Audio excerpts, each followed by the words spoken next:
perfect time to segue into it. Conte's coming in, and we know what Conte's like. Yeah.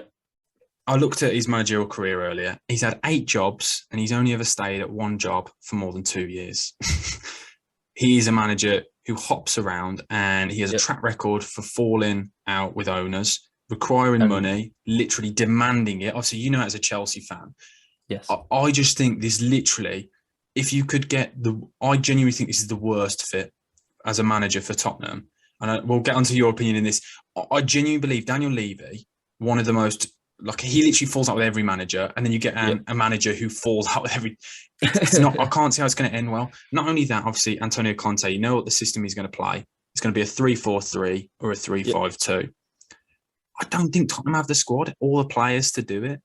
It means if they're going to play 3 at the back, it's going to be either Joe Rodon or Davinson Sanchez who's coming into the side, who both don't look good. I just don't see. And a lot of people talk about this long pitch. I just can't see this working. You might disagree. I'd love to hear your opinion. Obviously, being a Chelsea fan, you've experienced him. So what would you say Tottenham fans should expect? And do you think it will work out? Well, just quickly to touch on what you said about Sanchez and that. I don't think they've properly replaced Vertonghen since he left, which is a big miss. Yeah. So they've been a lot looser at the back since he left. But yeah, I mean, I think it could be a good... Obviously, from what you said, he's a very short-term manager. You don't hire him to be like the Arsene Wenger or Sir Alex Ferguson, where they're there for years and years. But he gets you instant success, and I think he will knock the players into shape. I think Spurs, especially seeing on the Amazon documentary, the players are very lackadaisical, and if they don't have to work, they will. If they can get away with not working, they will. That take advantage of being able to slack. But I think under Conte, who fell out with Willian because whilst he was at Chelsea, because he didn't let him have ketchup on his chips. They weren't allowed ketchup at dinner time because that was one of Conte's rules. Yeah. But he's very, very strict, very, very regimented. But I think his mentality in that could knock the team into shape, even if it is just for a couple years. Where obviously nowadays in football, you do look for instant success, really. There's never a manager where you're going, okay, I know obviously there's teams that go, oh yeah, it's a bigger picture, there's this bigger picture that, but that never works. Yeah, so I agree with you. I get what you're saying, and I understand instant success, but when you look at the sides he has managed and where this instant success has come from, obviously at Chelsea, that was a very good squad, and he had players. Yeah. For example, just one player on his own that we can just discuss. I don't know where that name came from. Then Hazard. I don't know why I struggled with the name Hazard. Then I don't know what happened then. I don't know why. For some reason, the name Mikel Antonio just came to my mind. I was going to say, I was waiting for you to say Hazard, and then you went Ant. I was thinking, where am I going with this? I was thinking, where am I going with this? But no, he had Hazard, which I think kind of helped. And that team he had was a very strong team. Inter Milan, we saw him work absolute wonders there. Yeah. But the thing is, that squad, again, was very strong. He had Lukaku.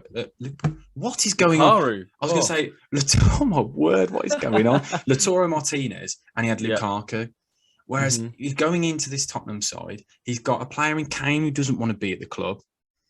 Yeah. Son, who just doesn't look like he's at the races at the moment. I don't know if it's because the team around him's not playing well.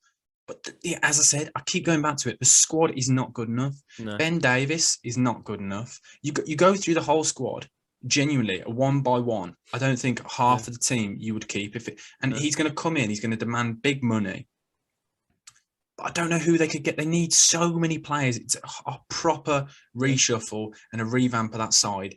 And I just can't see how. I know you say instant results, but you can't get instant results. Yes, he can have a system, but it's just going to be the same as like a Mourinho style. And what Nuno is trying to build, a solid defence and build forward. I just don't see what he could change. I may look really stupid, and I will happily be clipped up on TikTok again, like I was against the Fulham West Brom game, and I will happily look stupid. But I just don't see this working, and I genuinely cannot see him staying until the end of the season. I can see it in January. He's not getting what he's promised, because that's Levy all over. He's done it with so many managers. Him not getting what he promised, and it all just going to pot. I just can't see it. There's not enough depth in the squad. They've got so many games coming forward. Obviously, with this Europa Conference League, at the moment they're third in their group. They might even get through their group. Like, I could talk about it all day. I think, like you said, the squad isn't good enough, and I think they tried to add to the squad in the summer, but the players they signed, it's like they've gone, oh yeah, you'll be a rotation player. Like, they're just trying to fill the squad out rather than actually get quality into the team. I completely agree. When you look at some of the players they've signed, like Emerson, the right back, I watched him play, and specifically against Crystal Palace, I remember watching him and thinking, genuinely, where have you found? I genuinely think I could play better at right back. I've seen him; he makes so many mistakes. He's literally just. It's like another player, like Eric Dyer, and I said Davinson Sanchez, Joe Rodon. All these players have got mistakes in them. There's no consistency, none whatsoever. And I just can't wait to see what happens. I think it's going to be really interesting how this all unfolds. And what I don't like as well is how you can go back in for a manager who 2-3 months ago turned you down. He didn't want the job. He said he didn't want to manage. He said he didn't want to manage in the Premier League. It wasn't the right job. He wanted a big project, but a big project with Antonio Conte, you're going to need to throw millions at him. And I mean, serious money. He demands money and literally constant churning in new players and getting rid of deadwood. The thing about the players he signed at Inter Milan was ridiculous. It was a proper overhaul of a squad. I remember looking, it was like 12, 13 signings in the first summer. I just can't see Levy doing it. I just don't know. So I'm going to go in the camp of no. I know you're going to probably say yes, because obviously he did absolute wonders for you guys. I'll say yes as well, because like you saw what he did to Diego Costa at Chelsea. He was on holiday in Brazil and he just texted him, I don't need you anymore. But he was our top goal scorer when we won the league the season before. And he just cut him loose. And I think that might also help Spurs, because that shows he's not afraid to just be like, yeah, I don't need you anymore. If you're not working for me, I will just get rid of you. I get that, but we saw that with Mourinho, with players like Dele Alli, Danny Rose, and look how poorly that went. So I don't know whether he's the right suit, because if you look at what worked well with Tottenham, it was Pochettino, a manager who's going to put his arm around you, tell you he loves you, tell you he's brilliant.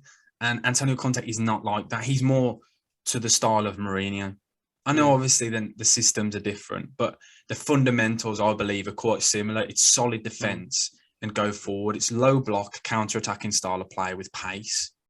Yeah. So I just think the more I think about it, the more things I'm just adding to this pot, and I'm just waiting for it to explode. And I think it's going to be huge, because the repercussions of this, the longer that Spurs are not playing well, the sooner the likes of Leicester, West Ham, Arsenal, United, Liverpool, Chelsea, City, I've probably just missed somebody, push further on forward. A couple of seasons ago, Tottenham, a few seasons ago, Tottenham were considered, they were in the big six, and they were considered to be that team that everyone thought were going to progress and win the division. And now look at them now. They're falling off. And I know I say falling off. They really are. That I am really worried for Tottenham fans. I know a lot of Tottenham fans who are very worried as well. And I think I'm more worried than they are. I think this could be awful. But I don't know if I'm just panicking for them. I'm not sure. I think it's because a few of the points we've said, well, you said, I've said as well, it all relies down to the players. But then going back to was it Levy? We'll just keep hopping between the two, and one at a time we'll get it right. Exactly. Him and the other owner, like backroom wise, I'm not sure they have an actual plan, because remember when they who was it? They sacked Mourinho and they went back in for Pochettino. Yeah, they tried everyone, didn't they? Well, Nuno was the ninth choice, wasn't it? Yeah, exactly. And it's like, you can't be going on about this bigger picture, bigger plan for the future, but not know who you actually want to. Like, no one wants to manage the team, basically. Yeah, no, I agree. No one wants to go into the club. It's Fabio. I'm gonna butcher this. I heard it so much on the radio this morning, and I've been practicing his name, and it's come to the moment, and it's gone. It's here we go. Paratici, I think, and he's worked with Conte before in Italy, and he really wanted him in the summer. But I think what I've read online is that they couldn't agree on the payment, the salary, and they couldn't agree on the time. And I think what they've done is, it's saying, what I've read is June 2023, so that they are going for a long-term plan. Yeah. But I just can't see this. I just can't see this working. He doesn't like the youth either. It's all about, he loves getting in experience as well, doesn't he? He loves a free agent. Yeah. We'll be waiting for Ashley Young will be coming through the door. Victor Moses will be coming through the door. He'll get the boys back right wing back. Alexis Sanchez will come back to London. But no, oh my God. I think it's going to be interesting to see how it unfolds, and we'll have to look back on what we've said here, and either laugh at you or laugh at me. And from the last episodes, we're laughing at me, so hopefully we're laughing at you this time. After my definitely not. I generally think it will go horribly wrong, or very, very good. I don't think it's just going to be like a stable. Yeah, he's doing all right. You don't get that with Conte, do you? You do not get that with Conte. It's gonna be good fun. I can't wait. It's going to be good content. I can't wait to see him doing all this on the touchline again, like he's at a rave. He loves it, doesn't he? He gets so animated on the side.